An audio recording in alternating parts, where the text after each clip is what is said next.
Assalamualaikum warahmatullahi wabarakatuh. Selamat datang di channel Radio Horor. Di cerita kali ini kita akan membawakan sebuah cerita yang berjudul Diteror Kuntilanak. Cerita ini kita ambil dari akun Twitter @kmbgkantil. Cerita ini adalah kisah nyata dari sang penulis di pertengahan tahun 2005. Oke, namun sebelum masuk ke cerita, jangan lupa like, comment, and subscribe. Oke, langsung saja ke cerita.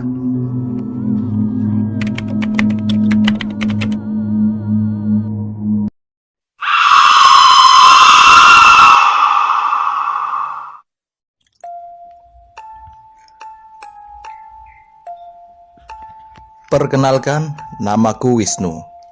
Sedari kecil aku memang sudah hidup berdampingan dengan hal-hal yang berbau mistis. Itu dikarenakan aku memiliki sebuah kekurangan. Dengan kata lain, aku bisa merasakan kehadiran mereka, bahkan mampu berinteraksi dengan mereka.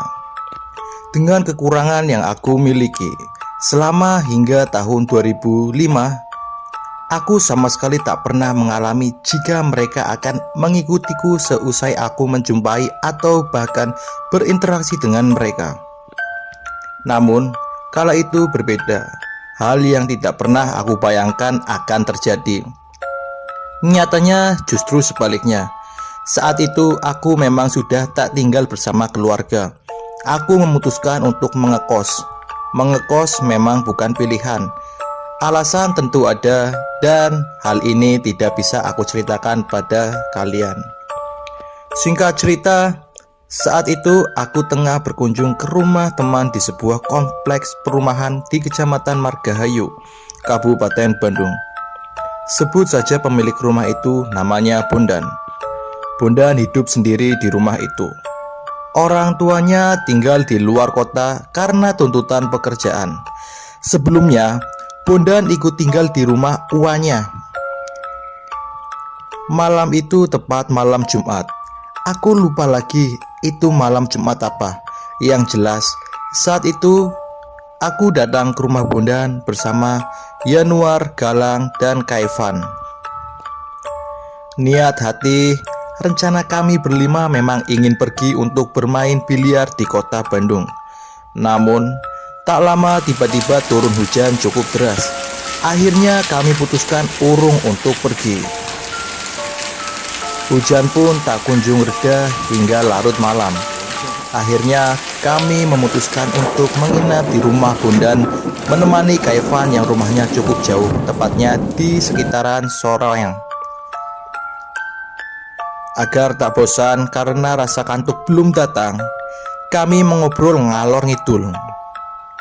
Di tengah obrolan dan sebelum hujan reda, aliran listrik di kompleks perumahan Bondan padam. Beruntungnya saat itu kami memiliki ponsel yang dilengkapi lampu senter. Bondan pun usul untuk membeli lilin, karena kata dia jika listrik padam biasanya memakan waktu cukup lama.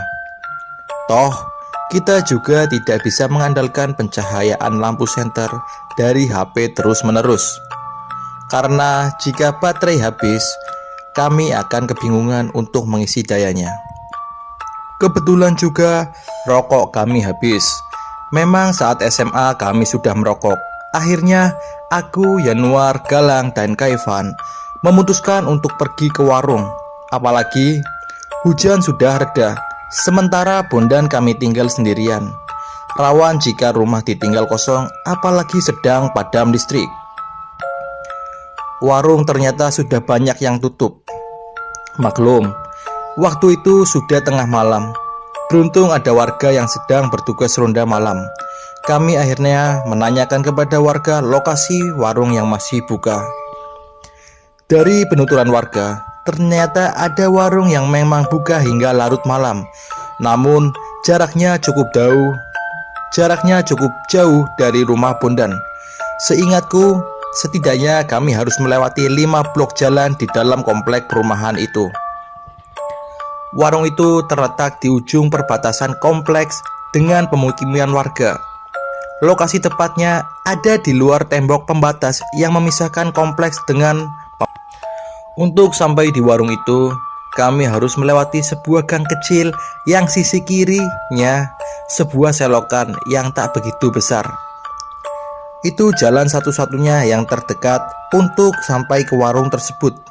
Kalau lewat jalan utama kompleks, kami harus memutar jauh. Bisa disebut, itu adalah jalan tikus keluar masuk komplek yang bisa digunakan warga pemukiman. Kondisinya di portal dengan besi, namun masih tetap bisa dilewati. Setibanya di warung, kami langsung membeli lilin, rokok, dan sedikit cemilan untuk teman begadang. Setelah semua barang sudah di tangan, kami putuskan untuk pulang. Khawatir juga dengan kondisi Bondan yang kami tinggal sendirian. Kami akhirnya pulang dengan kembali untuk melewati gang itu. Saat berjalan, Kaivan bercanda dengan sedikit semprul dengan membicarakan kemungkinan ada hantu muncul tiba-tiba, karena memang kondisi di gang cukup gelap gulita. Penerangan hanya berasal dari lampu senter HP kami. Sebelum masuk gang, aku melihat ada sebuah rumah yang cukup membuat penasaran. Lokasinya ada di sebelah kanan. Rumah ini berbatasan persis dengan tembok kompleks perumahan. Aku pun lantas meminta ketiganya untuk menemaniku berhenti sejenak. Aku meminjam ponsel Galang, di mana sorotan lampu senternya lebih terang dari lampu senter di ponsel kami. Aku mencoba menyenteri rumah itu dari luar pagar. Sekilas, memang rumah itu nampak tidak berpenghuni. Terlihat banyak rerontokan dedaunan kering berserakan di halaman rumah. Teras rumah pun terlihat sangat kotor. Tembok-temboknya sudah banyak yang retak dimakan usia. Kondisi rumah terlihat samar saat aku mencoba menyenteri dari jendela utama di teras rumah. Pasalnya, jendela tertutup kain korden warna abu-abu sedikit transparan. Saat menyenteri sisi dalam rumah, Kaivan tiba-tiba mengucap, "Kade bro, bijil jurik di jero rumah. Awas bro, keluar hantu dari dalam rumah," katanya sambil tertawa. Tiba-tiba tanganku refleks mengarahkan senter ke jendela rumah yang ada di sebelah kanan. Tepat di depannya ada sebuah pohon berukuran agak besar, dan sepertinya itu pohon mangga. Aku pikir itu adalah jendela kamar tidur. Hal yang membuatku kaget, di dalam kaca aku melihat ada sesosok perempuan berambut panjang yang berdiri di sudut paling kanan sambil menunduk seperti mengintip kami. Aku pun langsung mematikan senter. Khawatir memang rumah itu ada penghuninya dan mereka tersinggung dengan sikap kami. Aku akhiri menyudahi dan mengajak teman-temanku kembali pulang ke rumah Bondan sambil berbisik jika rumah itu ada penghuninya. Namun, ketiga temanku tak percaya, sebab mereka pun ikut mengamati saat aku menyenteri beberapa bagian sudut rumah itu. Dan mereka justru tak melihat apa yang aku lihat. Pun dengan saat terakhir menyenteri jendela kamar yang ada di paling kanan. Di jalan, kami sempat berpikir, kalaupun tadi adalah orang sungguhan, mana mungkin dia hidup di rumah yang tidak terawat seperti itu. Tapi aku masih berpikir positif dan tak menyimpulkan bahwa sosok itu adalah makhluk halus. Di tengah perjalanan, Kaivan menyeletuk lagi. Nggak mungkin. Biasanya gue ngerasain kalau ada yang mau hadir atau menampar diri. Kalau tadi mah enggak, katanya. Tak berselang lama, kami tiba di rumah Bondan. Nampaknya Bondan ketiduran. Pintu gerbang depan ia gembok, mungkin khawatir motor kami diembat maling. Kami akhirnya mengetok pagar untuk membangunkan Bondan. Bondan pun terbangun. Sambil menunggu Bondan membukakan pintu pagar, tiba-tiba ketiga temanku itu mencium aroma wangi. Anehnya, aku justru tak menciumnya. Di kondisi itu, Kaivan menyeletuk lagi. Kan, kata gue juga, Tavi itu kun-kun. Ini mah jadi ikut kesini sama kita, kata dia sedikit takut. Agar nyali mereka tak ciut, aku sengaja menjawab dengan nada sedikit bercanda. Makanya lu jangan semprol. Tapi kalau dia ngikut, buktinya gue gak lihat. Tenang aja lah, orang gue juga gak lihat kok kehadirannya, kataku. Obrolan kami terputus saat Bondan membuka pintu rumah dan berjalan keluar untuk membukakan pintu gerbang. Sesampainya di dalam rumah, kami kembali mengobrol ditemani dengan cemilan dan rokok, serta melupakan kejadian tadi yang kami alami hingga rasa. Bondan menyuruh kami tidur di kamar yang satunya lagi. Namun, aku memutuskan untuk tidur di depan ruang TV menggunakan karpet. Hal itu disetujui oleh ketiga temanku. Rasanya tak sopan jika kamu tidur di dalam kamar. Jam menunjukkan pukul 2.00 saat kami merebahkan badan. Namun, sayup-sayup terdengar seperti ciapan anak ayam. Aku pun bertanya kepada ketiga temanku apakah mendengar suara yang sama. Ternyata hanya Kaivan dan Galang yang mendengarkannya. Sementara Yanuar tidak mungkin. Yanuar sudah merasakan kantuk yang sangat berat. Galang dan Kaivan pun tak mengetahui jika suara ciapan anak ayam di tengah malam pertanda apa. Aku tak memberikan penjelasan. Di dalam hati, aku hanya mengatakan jika memang ada sosok kuntilanak yang mengikuti kami, mending menampakkan diri saja, ketimbang sembunyi-sembunyi dan mengganggu tidak jelas. Namun sampai mata-mata benar-benar kantuk, sosok itu tak menampakkan diri juga. Akhirnya aku dan temanku terlelap dengan hanya ditemani sebatang lilin menyala di atas meja. Tak selang lama, aku kembali terbangun karena gelisah. Saat membuka mata, ternyata mataku tak melihat cahaya lilin. Terlihat hanya gelap gulita dan mukaku terasa sedikit geli. Ada yang menutupi mukaku. Tanganku refleks untuk kemudian mencoba mengusap-usap muka. Namun tetap saja teratuh. Aku merasakan jika yang menutupi mukaku adalah rambut. Tiba-tiba terdengar suara perempuan sayup dan lirih mengatakan, "Iyo Abi, iyo Abi, ini saya, ini saya, ini saya." 3 kali. Aku langsung sekuat tenaga terus mencoba menyingkirkan rambut itu dari mukaku dengan posisi masih terlentang. Tapi tetap tidak bisa. Tiba-tiba aku melihat ada sebuah wajah perempuan di depan mukaku. Jaraknya cukup dekat. Dekat sekali. Hanya beberapa senti saja. Wajah perempuan itu terlihat sangat pucat. Matanya hitam dan bola matanya tak terlihat. Mulutnya mengeluarkan cairan. Cairan itu busuk dan menetesi kedua mataku.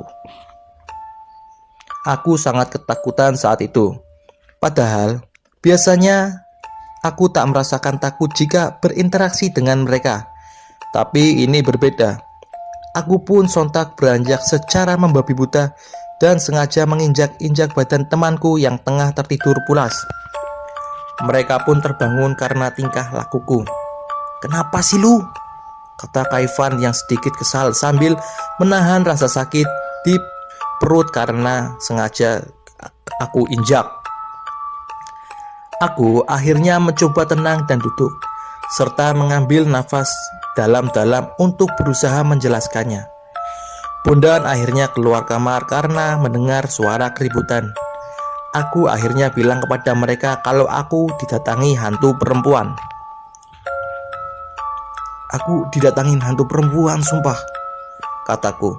Karena mereka tahu jika aku memiliki sebuah kekurangan, mereka pun akhirnya percaya. Bondan yang sejak awal hanya melihat kami dari pintu kamar tiba-tiba merangsek merapat badan ke karpet. Keempat temanku saling merapatkan badan. Sementara itu, aku pun mencoba menghapus bekas cairan busuk itu di kedua mataku.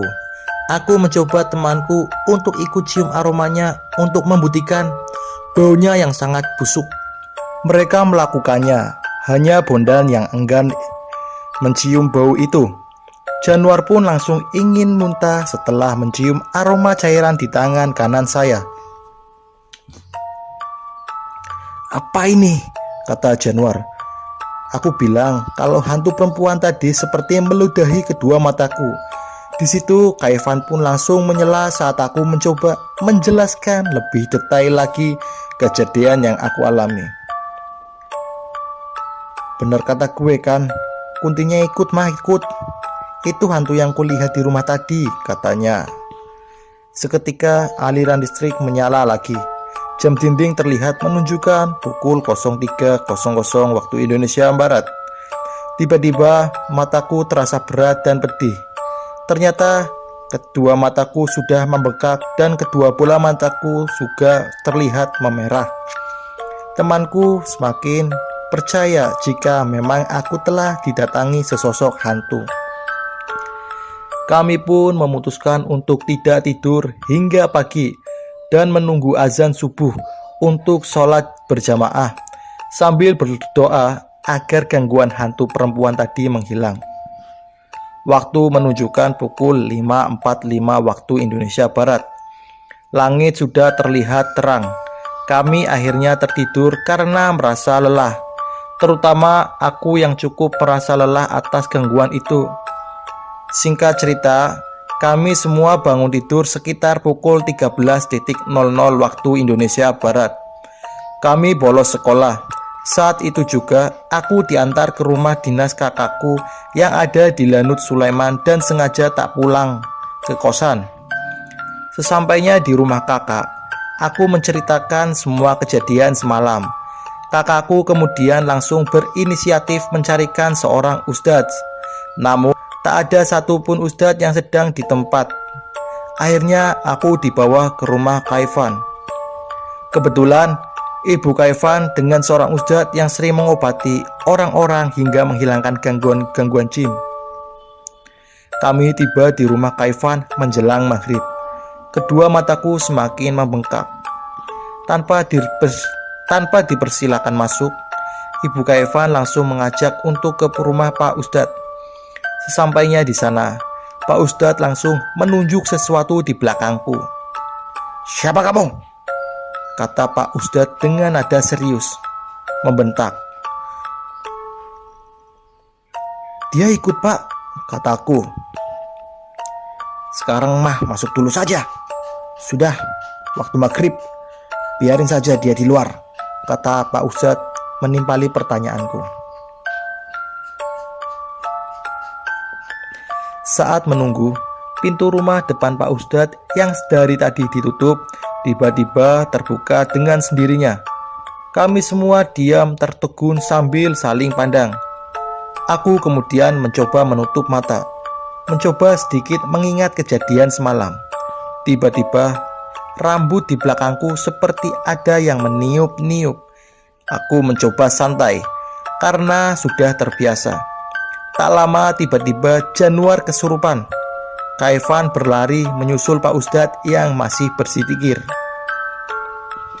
Aku, Galang, dan Bondan mencoba menenangkan Januar yang saat itu terduduk di bawah menyender tembok sambil menghadap pintu depan. Saat kami mencoba menenangkan, tiba-tiba tangan Januar memegang wajahku sambil mengelus-ngelus kedua mataku yang bengkak.